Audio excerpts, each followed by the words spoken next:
Šta će se dogoditi ako odjednom ne budemo mogli da učestvujemo u večeri Gospodnjoj? Večera Gospodnja je najveći i najsvečaniji praznik u adventističkoj crkvi 7 dana. Večeru Gospodnju ustanovio je sam Isus Hrist pre više od 2000 godina. I crkva obavlja ovu svečanu službu svakog tromesečja da bismo ponovo sreli Isusa Hrista. Pastir, kao predstavnik Božji u ovoj crkvi, dolazi ovde, a đakoni i starci pripremaju hleb i vino da bismo mogli da učestvujemo u ovoj svetoj, najsvečaniji i najvažnijoj službi, koja dolazi posle krštenja. Dakle, ako mi, iznenada iz nekog razloga, nismo mogli da učestvujemo, to može biti samo veoma veliki i važan razlog. Veoma teška bolest ili neka vrsta katastrofe, koja nam nije dozvolila da dođemo u crkvu. Ali ni mala bolest nije razlog da ne dođete i ne učestvujete u večeri Gospodnjoj. Stoga, kada je Gospod ustanovio večeru Gospodnju, pre oko 2000 godina, svi učenici su došli u gornju sobu da zajedno učestvuju u ovoj službi. Jedni drugima umiju noge, zatim okuse hleb i vino najveće svetinje koje imamo na zemlji. Baš sam hteo da jedem ovaj Uskrs sa tobom, pre mog stradanja. Jer kažem da ga više neću jesti dok se ne dovrši u carstvu Božijem.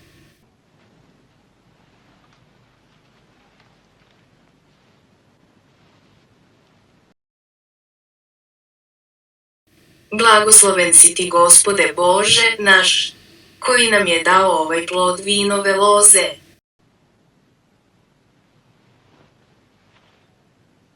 Prihvatite to i podelite među sobom, jer neću biti od ploda vinove loze dok ne dođe carstvo Božije.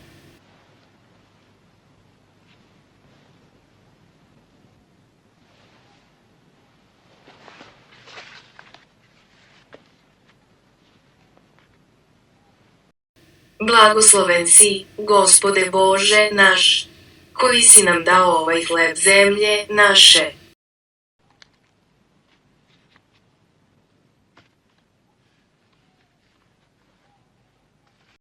Ovo je moje telo, koje se daje za vas.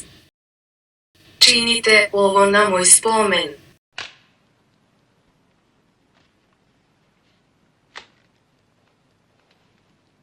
Ova čaša je novi zavet u mojoj krvi, koji se proliva za vas.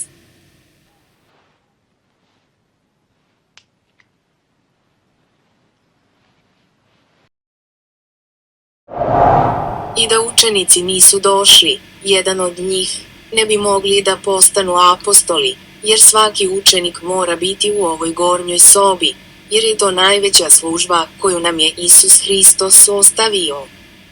Zato pozivamo sve koji iz nekog razloga nisu bili na svetoj večeri, da kleknu, jer je ovo veliki greh. Ovim odbijamo Isusa Hrista. Zamislite situaciju da vas je predsjednik ove zemlje pozvao na večeru, a došli su ambasadori različitih država, a vi niste došli. Izrazili biste nepoštovanje ovog predsjednika.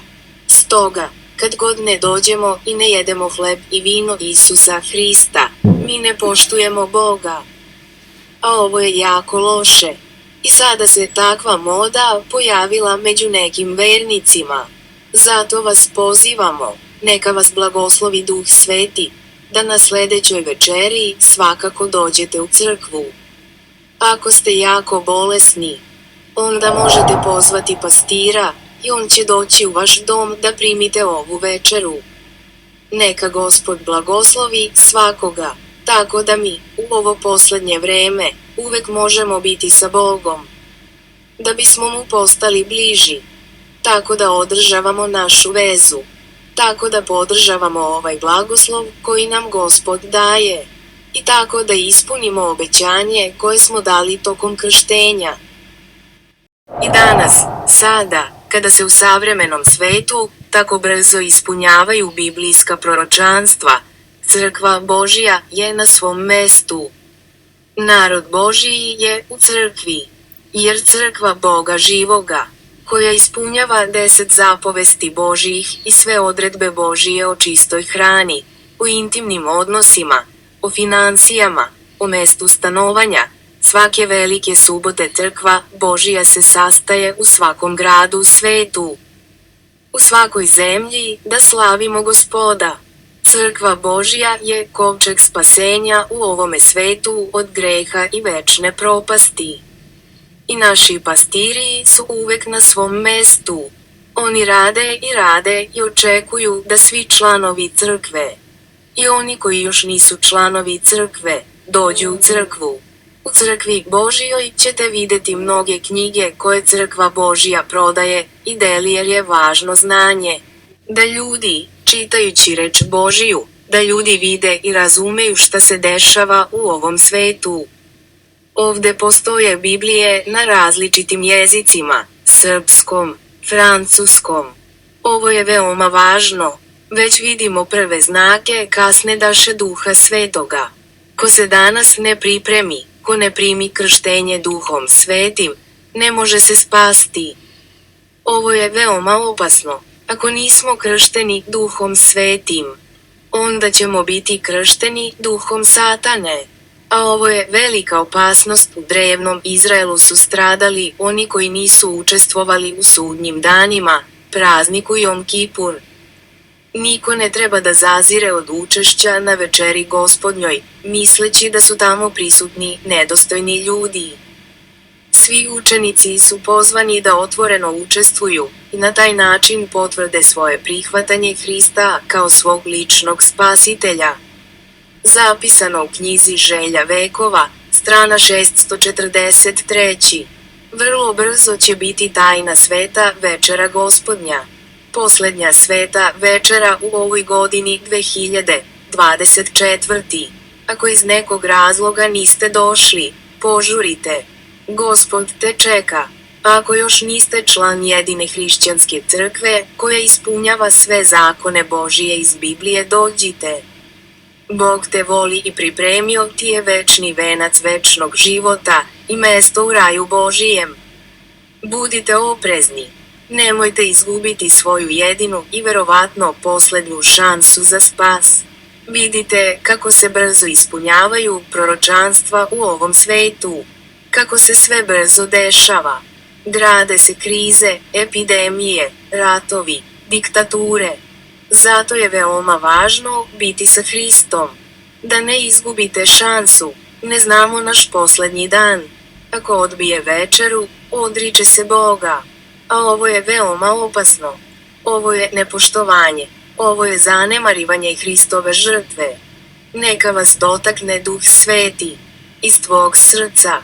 Ponizi se pred Gospodom. Dođite, Gospod čeka svakoga. U gornjoj sobi bili su prisutni svi učenici Hristovi. I Juda tamo, mogao je da se spase. Da se odrekne svojih grehova, da se pokaje pred svima i pred Gospodom, i Bog bi ga spasio. Ime Jude bi zapisano na jednom od temelja, novom večnom Jerusalimu. Ali Juda je izgubio svoju šansu. Negovao je greh u svom srcu. I Juda je umro. Drugi student je zauzeo njegovo mesto. Ne preduzimajte brzi korak u svom životu. Pozivam vas u crkvu Božiju, na večeru Gospodnju, koja će biti vrlo brzo. Krajem decembra, početkom januara. Neka vas Gospod blagoslovi i neka Duh Sveti uđe u vaše srce. Neka si uvek sa Bogom, tako da vaše srce dopre do Gospoda i nađi mesto Gospodu.